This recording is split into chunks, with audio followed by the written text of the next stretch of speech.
Reprendre une entreprise est un processus méconnu et parfois complexe. Voici quelques points à connaître. Il existe plusieurs types de transferts. Le transfert familial, quand un membre de la famille va reprendre l'entreprise familiale. Le management buyout, quand un ou des employés vont reprendre l'entreprise dans laquelle ils travaillent. La reprise externe, quand une personne de l'extérieur vient reprendre une entreprise dans laquelle il ne travaillait pas au préalable. Et enfin le transfert mixte, quand un membre de la famille ou un employé va s'associer avec une personne de l'extérieur pour reprendre l'entreprise. Il existe également la reprise collective. C'est quand on reprend une entreprise sous forme de coopérative ou sous forme d'OBNL. Il faut savoir que reprendre à plusieurs est aujourd'hui de plus en plus populaire. Cela permet de capitaliser sur les forces de chacun, en plus d'être plus accessible financièrement. Reprendre une entreprise prend également beaucoup de temps. Entre le moment où vous allez commencer vos recherches et le moment où vous allez avoir le contrôle total de l'entreprise, il peut s'écouler de 2 à 5 ans.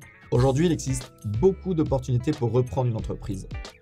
Avec le vieillissement de la population, il y a de plus en plus d'entrepreneurs qui partent à la retraite. 37% des entrepreneurs québécois ont 55 ans et plus. On dénombre aussi sur l'année 2024 16 000 intentions de transfert d'entreprise. Où trouver une entreprise à vendre? Sur l'index du CETEC par exemple. C'est la plateforme confidentielle de référence au Québec qui permet de mettre en relation des acheteurs qualifiés et des vendeurs d'entreprises. Reprendre une entreprise sans mise de fonds est parfois possible. Cependant, cela est extrêmement rare. Voici différents éléments qui composent un montage financier. Votre mise de fonds personnelle, généralement compris entre 20 et 30% du prix global de l'entreprise. La balance de prix de vente, c'est quand le propriétaire de l'entreprise que vous achetez participe au financement de l'acquisition. Le financement privé, lorsque vous allez chercher de l'argent auprès de proches, ce qu'on appelle le love money, ou auprès d'investisseurs privés. Le financement conventionnel, quand on fait appel à des institutions financières. Et enfin, tout autre type de partenaires financiers, comme par exemple des organismes de développement économique ou gouvernementaux qui proposent des programmes de financement pour reprendre des entreprises. Le transfert d'une entreprise ne se termine pas lorsque le contrat est signé.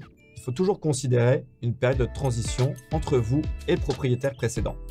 Cette période de transition peut prendre de 6 mois à 5 ans, selon la complexité de l'entreprise ou de l'entente qui a été établie avec votre prédécesseur. En conclusion, étant donné que c'est un processus méconnu et complexe, n'hésitez pas à vous faire aider et vous entourer pour reprendre une entreprise.